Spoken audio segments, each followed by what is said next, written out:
नमस्कार, हमारे खास प्रोग्राम क्वेश्चन और में आपका स्वागत है। मैं हूं मनीष। एशियन 24x7 देख रहे हैं आप।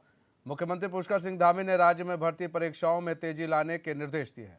उन्होंने अपर मुख्य सचिव राधा रतूड़ी को परीक्षाओं में तेजी लाने के लिए शासन स्तर पर हर 15 दिन में समीक्षा करने के निर्देश दिए हैं। प्रदेश सरकार का लक्ष्य इस समय अधिक से अधिक व्यक्तियों को रोजगार उपलब्ध कराना है। इस कड़ी में मुख्यमंत्री ने अपर मुख्य सचिव को निर्देश दिए हैं कि सभी विभागों से रिक्त पदों पर का पूरा ब्यौरा लेकर इन्हें भरने के लिए अधिक से अधिक अध्याचयन भेजे जाए। जहां पर तदर्थ और आउटसोर्सिंग के माध्यम से नियुक्ति होनी है, वहां जल्द पदों को भरा जाए। उन्होंने कहा कि राज्य सरकार द्वारा राज्य के युवाओं को रोजगार के पर्याप्त अवसर दिए जाएंगे। इसके लिए सभी भर्तियां प्रक्रियाओं को पारदर्शी तरीके से सुनिश्चित करने को कहा गया है। भर्ती प्रक्रियाओं में अगर कोई गड़बड़ी का प्रयास करता है तो संबंधित व्यक्ति के खिलाफ सख्त से सख्त कार्रवाई की जाएगी। वहीं विपक्ष का कहना है कि उनका एक प्रतिनिधिमंडल सीएम से मिला था और प्रदेश के युवाओं को लेकर अपनी चिंता व्यक्त की थी, जिसके बाद ये बयान आया है।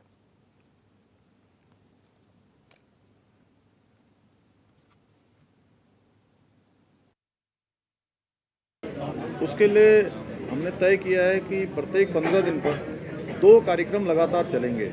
एक तो जितनी भी प्रदेश के अंदर नियुक्तियां होनी है उसको मुख्यमंत्री कार्यालय मेरे स्तर से और हमारे सभी अधिकारियों के स्तर से उसकी लगातार मॉनिटरिंग की जाएगी। और साथ ही साथ जो हमने 2025 तक देवभूमि को ड्रग्स फ्री करने का जो लक्ष्य लिया है, संकल्प लिया है, उन दोनों ही अभियानों को लगातार गति देने का काम, लगातार उनकी समीक्षा का काम अनवरत रूप से करेंगे। बहुत अच्छी बात है कि माननीय मुख्यमंत्री जी ने भर्ती परीक्षाओं की मॉनिटरिंग की बात कही है, हर 15 दिन में समीक्षा बैठक की बात कही है। और पिछले दिनों जब कांग्रेस का प्रतिनिधिमंडल माननीय मुख्यमंत्री जी से मिलने के लिए गया था, उसमें जोशीमठ आपदा का मुद्दा तो उठाया ही उठाया था। उसको लेकर मेरे नेताओं ने कई सुझाव माननीय मुख्यमंत्री जी को दिए थे, पर खास करके युवाओं का प्रदेश की व्यवस्था से उठता हुआ भरोसा, आयोगों से उठता हुआ भरोसा एक चिंताजनक विषय है। इसको लेकर काफी विचार विमर्श हुआ और मेरे तमाम नेताओं ने एक मत और एक सुर में ये बात माननीय मुख्यमंत्री जी से कही कि भर्ती परीक्षाओं को बहुत संजीदगी से, बहुत गंभीरता से लेने की जरूरत है। इसमें व्याप्त भ्रष्टाचार को भी मिटाए जाने की बहुत सख्त जरूरत है। तो अब देखिए, सबसे बड़ी चीज़ है जो सीएम धामी हैं, उन्होंने कहा है कि भाई ज़्यादा से ज़्यादा जो युवा हैं उन्हें रोज़गार दिया जाए। दूसरी चीज़ ये, जो रिक्त पद हैं उनको जल्द से जल्द भरा जाए, इसकी पूरी कोशिश की जा रही है। और ये एक चिंता के रूप में उन्होंने देखा है कि भाई देखो, जितने रिक्त पद हैं जल्दी से जल्दी आप भरिए और जितने भी युवा हैं उनको रोज़गार दिया जाए। और ये एक अच्छी पहल है। देखिए, सबसे बड़ी चीज़ है, उन्होंने कहा है कि 15 हाँ, तो सबसे बड़ी चीज़ ये है कि जो सरकार, प्रदेश सरकार का, जैसे उन्होंने कहा कि प्रदेश सरकार का जो लक्ष्य है इस समय अधिक से अधिक व्यक्तियों को रोजगार उपलब्ध कराना है। इस कड़ी मुख्यमंत्री ने अपर मुख्य सचिव को निर्देश दिए हैं कि सभी विभागों से रिक्त पदों का पूरा ब्यौरा लिया जाए। कई सवाल है, क्योंकि अब देखिए विपक्ष भी अब कहीं ना कहीं समर्थन कर रहा है कि भाई देखिए वो सही दिशा में चल रहे हैं। तो अगर समर्थन है तो फिर बाद में ये ना हो कि चलिए कि नहीं अभी तो ऐसा कहा था फिर वैसा हो जाए। तो काफ़ी सारी चीज़ें हैं। हमारे साथ मेहमान जुड़े हैं, मुनि से जानेंगे। सतवीर सिंह चौहान जुड़े हुए हैं, भाजपा के नेता हैं। मोहन काला जुड़े हुए हैं, कांग्रेस प्रवक्ता। अमरेंद्र बिष्ट जुड़े हुए हैं, आप प्रवक्ता। डॉक्टर पंकज पैन्यूल जुड़े हुए यूकेडी प्रवक्ता हैं। और शक्ति बर्तवाल जो कि स्वतंत्र पत्रकार है, वो हमारे साथ फोन लाइन पर जुड़े हुए हैं। सभी मेहमानों का बहुत बहुत स्वागत है। सबसे पहले सतवीर भाई आप ही के पास आते हैं कि देखिए, एक तो उन्होंने ये बात कही, लेकिन एक चिंता भी दिखी कि भाई जितने भी रिक्त पद हैं उसको जल्द से जल्द भरा जाए। और उन्होंने इसको लेकर कहा भी है कि भाई आप लोग जो है जल्द से जल्द जितने भी रिक्त पद हैं उसका ब्यौरा मुझे दीजिए। और एक चीज़ और भी कहा कि मुख्यमंत्री जो कार्यालय है अब इसकी मॉनिटरिंग करेगा और वहाँ और साथ में अधिकारी भी रहेंगे। तो अब एक सख्त रुख की तरफ भी कहीं ना कहीं जा रहा है पूरी सरकार। आपके चैनल के सभी दर्शकों को प्रणाम। मैं कहना चाहूँगा कि मुख्यमंत्री जी ने वो उदाहरण प्रस्तुत किए हैं जो इस उत्तराखंड को कई दशकों से जो जिसकी चाह थी, चाहे मुख्यमंत्री के जिस प्रकार से प्रत्येक फैसले को उन्होंने त्वरित गति से करने का काम किया, और मुख्यमंत्री जी ने देखा कि भाई युवाओं को जो किस प्रकार से सरकारी जो जॉब्स है उसमें किस प्रकार से उनको जोड़ा जाए, किस प्रकार से फिर आपके जो प्राइवेट सेक्टर है उसमें किस प्रकार से वो उनको काम दिया जाए। अब जैसे केंद्र की भी यहाँ योजनाएं हैं, जिस प्रकार से स्किल इंडिया, स्टार्टअप इंडिया, उनके माध्यम से अभी स्टार्टअप इंडिया का जिस प्रकार से उत्तराखंड को अभी 2 स्टार्टअप यहाँ के भारत में सर्वश्रेष्ठ आंके गए, और बाकी हमारी जो रैंकिंग थी उस रैंकिंग में हम दूसरे पायदान पे पहुँचे पूरे भारत में।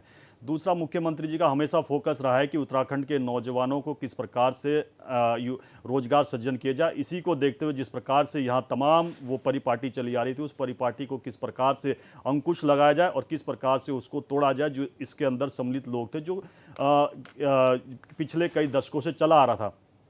पहला प्रकरण जब आता है 2002 में, उसी समय इस प्रकार की एक व्यवस्था बननी चाहिए थी कि जिस प्रकार से ये जो पूरा का पूरा जाल, मकड़ जाल बचा हुआ था, उस मकड़ जाल को तोड़ने का उसी समय प्रयास करना चाहिए था। परंतु युवा मुख्यमंत्री ने जिस प्रकार से लगातार अपने आप खुद मॉनिटरिंग करते हुए और विभागों को, यहाँ तक कि अपर सचिव से लेके मुख्य सचिव से लेके उन सभी को कहा कि जितने भी विभाग है उत्तराखंड के अंदर, जो कई दशकों से जहाँ पर बैकलॉग्स है, जहाँ खाली सीटें हैं, उन सीटों को भरना। और दूसरा, आपने देखा हो कि 32 विभागों में जिस प्रकार से उन्होंने कहा है कि 5700 जिस प्रकार से नियुक्तियाँ होनी है, और दूसरा जिस प्रकार से उन्होंने कैलेंडर का जो डिज़ाइन किया, उस कैलेंडर को इस प्रकार से डिज़ाइन किया कि दिल्ली के जो एग्ज़ाम हैं, जो वहाँ के एग्ज़ाम होते हैं, जो सेंट्रल गवर्नमेंट के एग्ज़ाम होते हैं, वो क्लैश ना करे। और दूसरा भी देखना हो, रोजगार मेले के माध्यम से जिस प्रकार से यहाँ डोईवाला में भी जिस प्रकार से मुख्यमंत्री जी ने आदरणीय प्रधानमंत्री मोदी जी ने पूरे भारत में रोजगार देने का काम किया, उसमें उत्तराखंड में भी जिस प्रकार से केंद्र के मंत्री आए थे, वहाँ पर हमारे मंत्री जी भी, जो यहाँ के मंत्री जी है प्रेमचंद जी, वो भी वहाँ पर थे। तो कुल मिला के मैं कहना चाहूँगा कि केंद्रीय स्तर पर भी, राज्य स्तर पर भी जिस प्रकार से मुख्यमंत्री जी काम कर रहे हैं,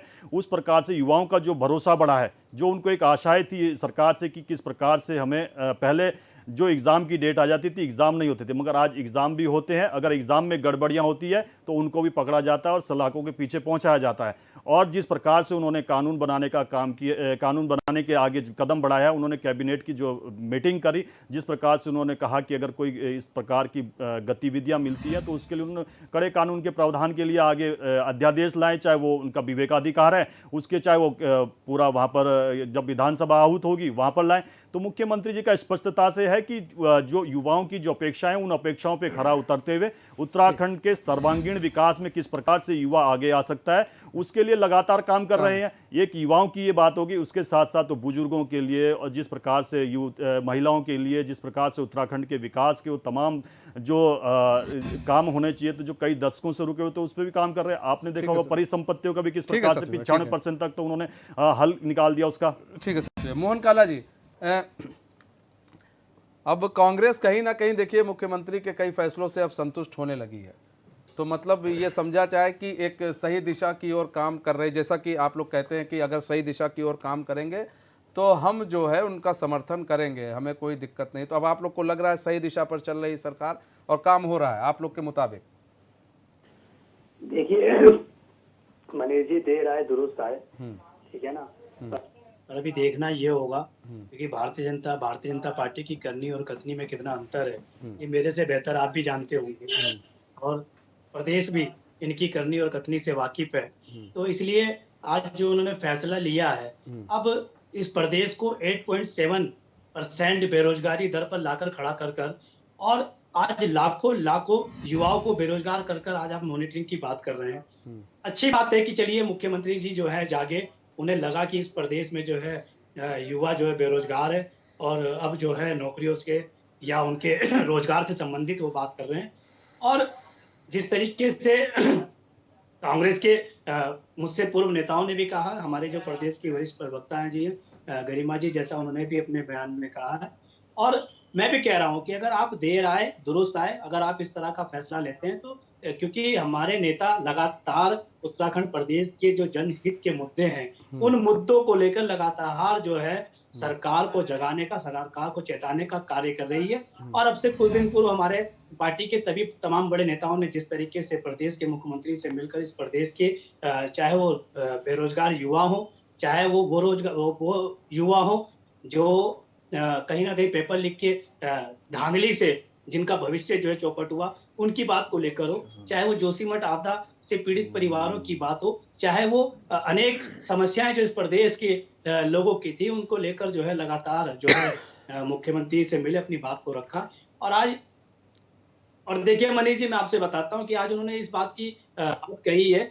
अब देखना ये होगा कि इस पर कितना अमल होता है। जब अमल होगा तो जब सराहना भी होगी, और अगर वो फैसले निर्णय लेंगे तो लोग उनको जो है बधाई भी देंगे और उनको सराहना भी करेंगे। परंतु मैं आपसे कहूँ कि इससे पूर्व भी अभी जैसे हमारे साथी सतवीर भाई बता रहे थे, बोल रहे थे, आपने देखा होगा 6 जून को सचिवालय की कैबिनेट बैठक में एक फैसला लिया जाता है कि उत्तराखंड प्रदेश अब जो है प्लास्टिक मुक्त हो जाएगा, बैन होगी। मैं पूछना चाहता हूं, क्या सरकार जागी? क्या प्लास्टिक बैन हो गई? आपने इससे पहले नशे पर प्रहार करने का काम किया, पर आज उत्तराखंड प्रदेश में जिस तरीके से युवा नशे की चपेट में, और भारतीय जनता पार्टी के, चाहे देहरादून की बात करूं, चाहे वो मैं आपसे उधम सिंह नगर काशीपुर के संबंधित बात करूं, चाहे हरिद्वार में आपने देखा किस तरीके से जहरीली शराब कांड हुए और भारतीय जनता पार्टी के नेता उसमें पकड़े जाते हैं। तो ये सिर्फ मैं कह रहा हूं ना आपको, इनकी करनी और कथनी में बड़ा अंतर है। इसलिए अब ये समय बताएगा ये सचिन भाई आ मॉनिटरिंग गया होगी आपके पास। या नहीं होगी। ठीक है। और अगर धामी जी ठीक है। यूपी ट्रिपल एससी से पहले जाग जाते तो शायद इतना ठीक बड़ा ठीक प्रश्न अब सतवीर भाई आएंगे आएंगे के रूप अभी में धाकड़ पहले सबसे ले सिंह लेंगे जो धाकड़ सिंह इनके जो अमृत बिष्ट धाकड़ भाई थे, ठीक है धामी जी के जो इनके ठीक जो ठीक है अमृत अपने बिष्ट जो जी पार्टी के जिला पंचायत के जो इनके देखिए साथी आप थे, किस तरह से देख रहे हैं सब चीजों को यूपी देखिए ट्रिपल एससी के मामले में, यही तो वो कांग्रेस शायद जो इस तरह कल के तक मामले विरोध कर सामने रही ना आते, थी चाहे वो पटवारी पेपर लीक लेकिन का जब से मामला हो, उन्होंने चाहे वो दरोगा भर्ती पेपर लीक का मुख्यमंत्री से मामला हो, मुलाकात ये की है तमाम तो कई मामले मुद्दों सामने पर ना जैसे आते।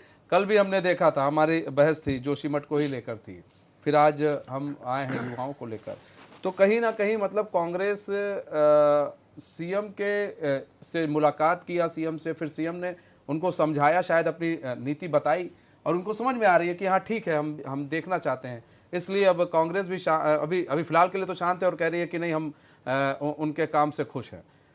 आप किस तरह देख नहीं रहे नहीं, हैं अमरीश कांग्रेस ने कहीं नहीं कहा मनीष जी, आप गलत कह रहे हैं। मनीष जी शायद अब अपने शब्दों में शायद आपको परिवर्तन करना पड़ेगा। कांग्रेस ने कहीं नहीं कहा कि धामी जी के कार्यों से खुश हैं। हम ये कह रहे हैं कि जब वो फैसले लेंगे तो ये प्रदेश भी मैं उनकी इनका सराहना जवाब दे करेगा, दूं? आप भी करेंगे, हम भी करेंगे। एक मिनट पर अगर वो नहीं नहीं एक मिनट अमरेंद्र भाई एक मिनट अगर वो अमरेंद्र भाई रुकिए एक मिनट रुकिए एक मिनट सतवीर भाई तो मैं नहीं समझता। मोहन भाई अभी आपने अपनी राष्ट्रीय प्रवक्ता को सुना, उन्होंने क्या बात कही थी कि हम उनका स्वागत करते हैं? आपसे क्या कहा?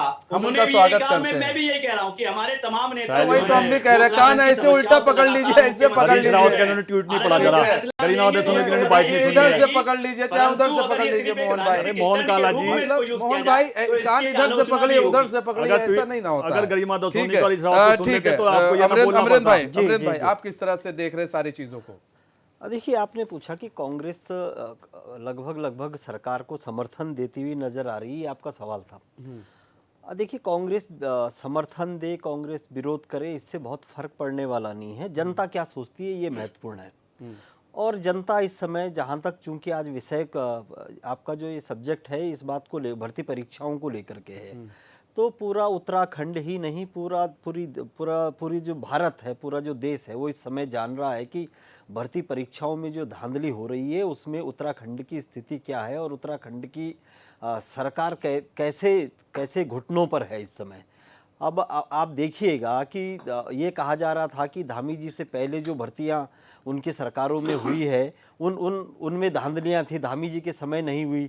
लेकिन जब ये धरपकड़ हुई और जेल में भी कुछ लोग गए और हालांकि वो सब जमानत पर छूट करके आए, और उसके बाद धामी जी के रहते हुए ये जो भर्ती अभी पटवारी भर्ती हुई, तुरंत यहाँ के लोगों ने बता दिया कि धामी जी के शासन का उत्तराखंड में वो कितना भय उनके कर्मचारियों में है। अब बात आ गई कि वो इन बातों को लेकर के निगरानी करेंगे। तो अगर निगरानी करेंगे तो अब तक क्या कर रही थी सरकार? अब तक इसका मतलब सरकार का कोई कंट्रोल नहीं था। और तीसरी बात आपने कहा कि तेजी लाने की बात, मेरी समझ में ये बात नहीं आती कि अभी आपकी ही इस रिपोर्ट में मैं देख रहा हूँ कि धामी जी ने आज एसीएस को कहा कि आप जो है बताइए कि कितने पद विभागों में खाली हैं, अध्याचन की जो प्रक्रिया है उसको पूरा करिए। तो ये एक तो जो पुरानी परीक्षाएं हैं उनमें उनको लगातार विवादों में आ रही है, उनको फिर से करवाना है। और सरकार आज तक ये तय नहीं कर पाई कि उनके जो अपने डिपार्टमेंट हैं उनमें कितने पद खाली हैं, उनमें अध्याचन की कार्रवाई की जानी है। तो कहाँ से गंभीर दिखती है धामी सरकार इस बात को लेकर के कि वो रोजगार को लेकर के गंभीर है। मैं ये कहना चाह रहा हूँ कि अभी तक की जो सरकारें हैं, जैसा आपने कहा, बल्कि सतबीर जी ने शुरू में ही कहा कि राज्य बनने के साथ ही भर्ती परीक्षाओं को लेकर के जो हीला हवाली रही, जो ढीला रवैया रहा, सरकार कांग्रेस की रही हो या भाजपा की रही हो, तो दोनों ही सरकार इसके लिए गुनहगार हैं, दोनों ही इसमें खलनायक हैं, क्योंकि दोनों के ही राज्य में भर्तियों में धांधली हुई है। और आप इससे आगे देखेंगे तो जहाँ तक राजनीतिक से जुड़े लोगों का विषय है, तो सबसे ज़्यादा धांधली मतलब उत्तराखंड के राजनेता कराते हैं। वो कैसे कराते हैं वो मैं आपको बताता हूँ। उसका एक उदाहरण है कि विधानसभा के जितने भी अध्यक्ष बने उनमें शुरुआत के एक आध को छोड़ दिया जाए, बल्कि नहीं छोड़ सकते, क्योंकि शुरुआत से ये परंपरा जब यहाँ पर कांग्रेस की सरकार बनी और जब अंतरिम सरकार के ज़माने से ही, तो उन्होंने अपनी पसंद के कर्मचारियों को रखना शुरू किया और ये अंत तक चलता रहा। आज वो कोर्ट में जाने के बाद वो कोर्ट ने उनको बर्खास्त किया है। उसके अलावा उत्तराखंड सरकार की जितनी भी कर्मचारियों को भर्ती करने वाली एजेंसियां हैं, चाहे उसमें ये उपनल हो, चाहे उसमें हिल्ट्रॉन रही हो, चाहे उसमें पीआरडी रही हो, चाहे जितनी भी हैं, उसमें नेताओं ने मानकों का बिल्कुल उल्लंघन करते हुए अपने सारे लोगों को, अपने परिवार के लोगों को, अपने रिश्तेदारों को, अपने कार्यकर्ताओं को भरने का काम किया। तो मेरा कहने का मतलब ये है कि भर्तियों में धांधली को लेकर के राजनेता पूरी तरीके से यहाँ पर जिम्मेदार है। और धामी जी को अगर ये धीमी सरकार नहीं होती तो अब तक सारी प्रक्रिया पूरी हो जाती, अध्याचन की प्रक्रिया पूरी हो जाती। अभी तो उन्हें यही पता नहीं है, अभी तो उन्होंने यही निर्देश किए हैं कि जरा पता करो कि विभागों में कितने पद खाली हैं। ठीक है, पंकज पैन्यूल जी आ रहे हैं सतीश भाई आपके पास। पंकज पैन्यूल जी, आपको क्या लगता है? देखिए आज जो, हाँ आप पूछ रहे हैं कुछ? हाँ, हम पंकज पैन्यूल जी, मैं ये पूछ रहा था कि आपको क्या लग रहा है कि जिस तरह से काम किया जा रहा है, ठीक है, और जिस तरह से सरकार काम कर रही है, हर चीज़ को लेकर स्टेप बाय स्टेप काम कर रही है, तो अब अपर मुख्य सचिव को कहा गया भाई जहाँ जहाँ नियुक्ति खाली है आप उसकी रिपोर्ट भेजिए और उसको भरिए, तुरंत भरिए। ये नहीं उन्होंने कहा कि नहीं इस पर थोड़ा हिला हवाली कीजिए। हिला हवाली हुई है, ऐसा नहीं है हिला हवाली नहीं हुई है, लेकिन अब उसी को रोका जा रहा है, उसी पर काम हो रहा है। अगर कहीं आउटसोर्सिंग के माध्यम से नियुक्तियाँ करना है तो वहाँ पर भी कीजिए भाई, जल्दी कीजिए। तो मतलब अब रोजगार अगर मिल रहा है तो दिक्कत नहीं होनी चाहिए ना लोगों को। फिर देखिए आज जो धामी जी ने एसीएस को जो निर्देश दिए हैं, आज धामी जी के इस निर्देश के लिए और इस आज जो उनका स्टेटमेंट आया है इसके लिए वो बधाई के पात्र हैं और एक सकारात्मक विपक्ष होने के नाते मैं उनको आज बधाई दूंगा। लेकिन बात यहाँ पे है कि आपने परीक्षाओं की घोषणाओं की बात तो कर ली, लेकिन मेरा कंसर्न ये है कि क्या ये परीक्षाएं कॉम्प्रोमाइज़ जैसे पहले में हुई हैं फिर तो नहीं होंगी? क्या आपने नकल के विरोध में कोई अध्यादेश लाया है? क्या आपने कानून के तौर पर, कानूनी तौर पर कोई ऐसा प्रावधान किया है कि जो पूर्व में हुआ, जहाँ पे हमारे पेपर पे पेपर लीक होते गए, क्या उनको रोकने के लिए कोई पुख्ता इंतजाम, अगर मुख्यमंत्री आज आके कहते कि हम फला अध्यादेश ला रहे हैं, हमने ये अध्यादेश आज टेबल कर लिया है, क्योंकि ये इमरजेंसी सिचुएशन है, पेपर तो होंगे ही होंगे और जब तक आपका सदन का टाइम नहीं होता है, 6 महीने से पहले आप सदन नहीं कर सकते हो तो आप कानून नहीं बना सकते। उस बीच में जो अध्यादेश है, अध्यादेश लाना सरकार की जिम्मेदारी थी और अगर वो आज अध्यादेश लेके आते तो ये बहुत अच्छा होता। दूसरी बात, आप कह रहे हो कि इतने सारे 5,000 पद और ये पद यहाँ पे नौकरी देने का काम करेंगे, तो मैं ये पूछना चाहता हूँ कि पिछले 7 साल में बीजेपी की गवर्नमेंट में जब आपने एक प्रदेश को बेरोजगारी की चरम सीमा तक पहुँचा दिया है और आज आपकी कुंभकर्णी नींद खुल रही है, तो क्या इस बात को हम इंजॉय करें या फिर इस बात को हम रोज़ प्रकट करें या खुशी जाहिर करें? इस चीज़ को लेके आज उत्तराखंड की जनता कन्फ्यूज़न में है। तीसरी बात है कि जैसे सत्येंद्र भाई ने कहा कि मेले लग रहे हैं और प्राइवेट सेक्टर में भी हम जॉब देने की कोशिश कर रहे हैं, क्या सरकार के पास एक डाटा है? उत्तराखंड का एक नियम है कि जितने भी हमारे प्राइवेट सेक्टर में फैक्ट्रियां हैं, आपसे जवाब ले लेंगे। हाँ। जितनी भी प्राइवेट सेक्टर में फैक्ट्रियां हैं उनमें से 70 to 80% जो रोजगार है वो उत्तराखंड के लोगों को दिया जाएगा। मैं दावे के साथ बोलता हूं कि आप सैला कोई रुद्रपुर किसी भी बड़े इंडस्ट्रियल एरिया में चल जाएं, इसका कंप्लीट वायलेशन है। कहीं पे भी जो सरकार के 75 to 80% यहाँ के लोगों को लगाने की बात है वो नहीं है। यही मुख्यमंत्री धामी जी ने एक बार पिछले दिनों एक दिन वो एक जारी कर रहा था एक अपना बयान, सिडकुल के जो नियम थे जिसमें बी ग्रेड में भी यहाँ के लोगों को प्राथमिकता थी, उसको बैरियर को खोल दिया ताकि पूरे देश से आए। तो यहाँ क्या या तो यहाँ के लोग इनकेपेबल थे उस जॉब में, ठीक है। तीसरी बात, आप ये बोल रहे हो कि सरकार इतनी करेगी, ये करेगी, वो करेगी। इनके वादों और इनके इरादों पे शक वहां से उत्पन्न होता है कि ये सरकार वही सरकार है जिसने चुनाव से पहले बोला था कि अगर हम आएंगे तो 100 दिन में भू कानून आएगा।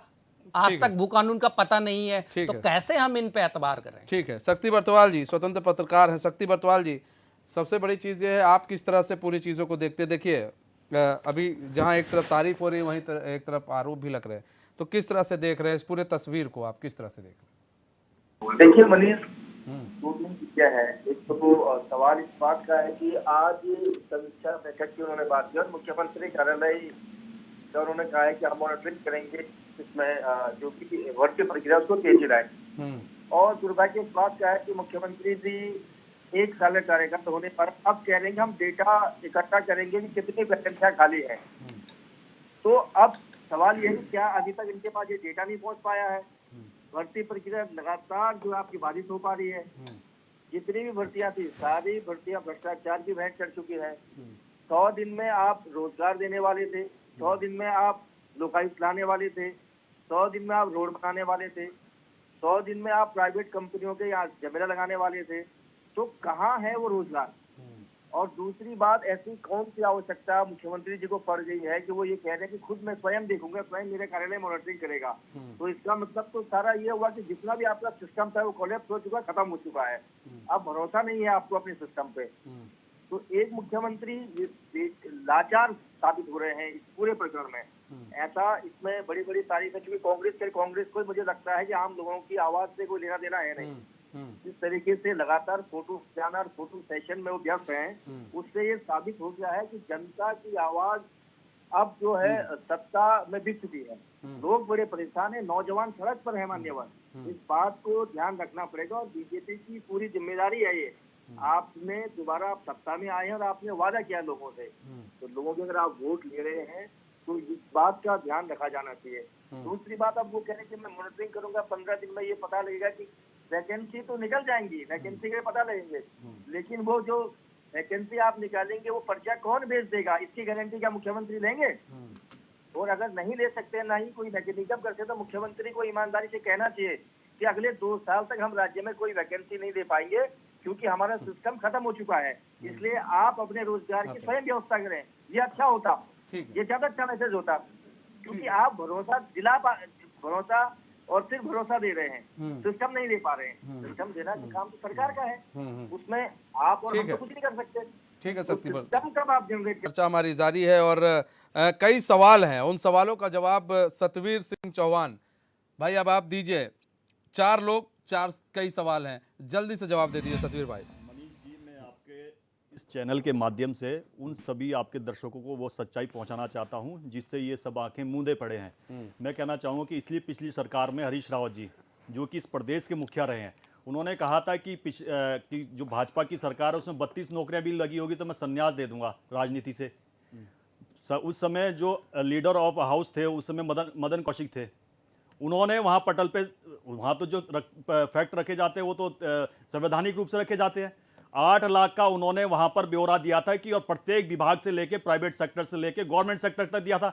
उस समय भी नहीं, उस समय कहाँ उनकी हरीश रावत की नैतिकता गई। उसके बाद प्रदेश मुख्यालय में जो उस समय सरकार में मंत्री थे आदरणीय सुबोध उनियाल जी ने, उन्होंने प्रेस कॉन्फ्रेंस में दिया, मीडिया को दिया। मीडिया के ये नहीं कि उन्होंने केवल बयान दिया, उन्होंने उनको उसकी कॉपी तक दी सबको।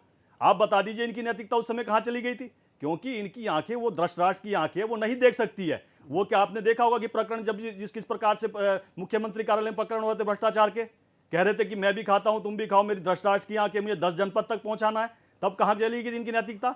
और अपने खनन के लिए उन्होंने गंगा तक को नाला बोल दिया था।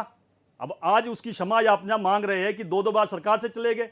तो आज इनकी जो दूसरा मैं कहना चाहूंगा, आज बात कर रहे थे, अभी मोहन काला जी बात कर रहे थे, बड़ी बड़ी ढींगे आंक रहे थे, अपना स्वांग रच रहे थे। इनकी नैतिकता उस समय कब चली गई जब दरोगा भर्ती में जो अभी 20 से अधिक लोग अभी बाहर जिनको अभी सस्पेंड किया गया, बर्खास्त किया गया, और अभी तो ये प्रक्रिया जारी है। और मैं कहना चाहता हूं कि जब इस तरह के लोग कानून व्यवस्था में आएंगे, आप सोचोगे कानून व्यवस्था किस प्रकार की बनेगी? सबसे पहली अगर समाज की पीढ़ी अगर कानून से जुड़ती है तो पुलिस है। उसको किस प्रकार से इन्होंने अपने समय पे बेचने का काम किया और आज बात कर रहे हैं। और तमाम वो प्रकरण सामने आए इनके समय पे, जिस प्रकार से इनका परिवार टूटा क्यों? इसी कारण टूटा कि लगातार भ्रष्टाचार के वो तमाम प्रकरण सामने आ रहे थे। 56 घोटाले ऐसे थे इनके समय पे। और हमारे समय पे युवाओं को किस प्रकार से, अगर हमारे सामने कोई प्रकरण आया है, हमने उस पर स्टेप लिया, उसके लिए वो प्रावधान किया। और दूसरा एक और बात यहाँ पर आई कि मुख्यमंत्री जी के उन पर कटाक्ष किया इन लोगों ने, कि ये कहा कि उन्हें आज सूद आ रही है कि विभागों में खाली पद है। आपको पता है कि हर महीने हर विभाग से कोई ना कोई उसकी सर्विस खत्म हो जाती है। क्या वो पद रिक्त नहीं होता है? उसकी क्या उसी दिन होती है कि भाई इसका आज ही इसका जॉब निकालेंगे? उसकी एक प्रक्रिया होती है। मुख्यमंत्री जी ने कहा है जो अब तक के जो आपके पास डेटा है, उससे पहले भी उन्होंने समीक्षा करी थी। इससे पहले भी उन्होंने समीक्षा करते हुए ये कहा था कि जो खाली पद वो दीजिए, वो सारे पदों का डेटा है, उसके बाद पद सृजन करें। और जो हमने कहा है, मोहन काला जी आपके बीच में नहीं बोला हूं मैं, अपने समय पे बोल लीजिए, जवाब सुन लीजिए, फिर आइएगा, फिर दीजिएगा। और दूसरा थोड़ा अपना पार्टी का भी अपडेट लेके आया करें। हरीश रावत कल का ही ट्वीट पढ़ लिए, किस प्रकार के उन्होंने व्याख्यान किया है कि सरकार किस प्रकार से सही दिशा में काम कर रही है और प्रत्येक व्यक्ति की पीड़ा सुन रही है, सरकार को सुननी चाहिए।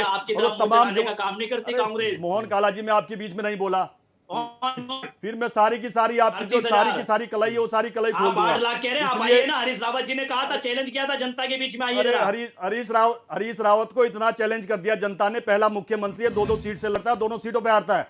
पहला मुख्यमंत्री ऐसा रहा जो कि पहले रामनगर जाता है, फिर लाल कुआं आता है। ऐसा मुख्यमंत्री देखा है, पहली बार देखा है। ऐसा मुख्यमंत्री उत्तराखंड को अब नहीं चाहिए। उत्तराखंड में जो मुख्यमंत्री चुना है, जो सरकार चुना है, और सबसे बड़ी हरीश जी की हताशा ये है, इनकी निराशा ये है, खासकर इनके वरिष्ठ नेताओं की हताशा ये है। इनकी हताशा ये है कि जो यहाँ का ट्रेंड था, कभी भी यहाँ पर पूर्ण बहुमत की सरकार नहीं आती थी। बैसाखी वाली सरकार आती थी, और जब बैसाखी वाली सरकार है किस प्रकार से चलेगी? और इस बार क्या वो बैसाखी सरकार तो छोड़िए, वो उन्होंने पूर्ण बहुमत देते हुए हमको जिस प्रकार से काम कर रहे हैं। आपने देखा पहली कैबिनेट में जब आता है, हमने जिस प्रकार से यूसीसी के लिए धर्मांतर, अच्छा भू कानून की बात हुई। अभी यूकेडी के प्रवक्ता कह रहे थे, सम्मानित प्रवक्ता कह रहे थे कि आपने भू कानून पे काम किया क्या? पूरी कमेटी गठित की, उस कमेटी ने अपनी रिपोर्ट माननीय मुख्यमंत्री जी को सौंपी है, उस पे लगातार काम हो रहा है। ऐसा न एक दिन भी ऐसा नहीं जा रहा है, उस पे विशेषज्ञों से राय ली जा रही है कि इसमें जो हमने प्रावधान की, त्रिवेंद्र सिंह रावत जी के फैसले पे भी बात कर लीजिए। तो त्रिवेंद्र सिंह जी ने कहा कि जितनी भी जमीन हो ले लो। हमारी सरकार तो पहले दिन से काम कर रही है। 100 दिन की बात सुन हुई थी लीजिए, उसके अंदर। मैं कह रहा हूं कि हमने बीड़ा उठाया, उसको करेंगे। त्रिवेंद्र सिंह रावत जी ने फैसले पूरा में करते हैं।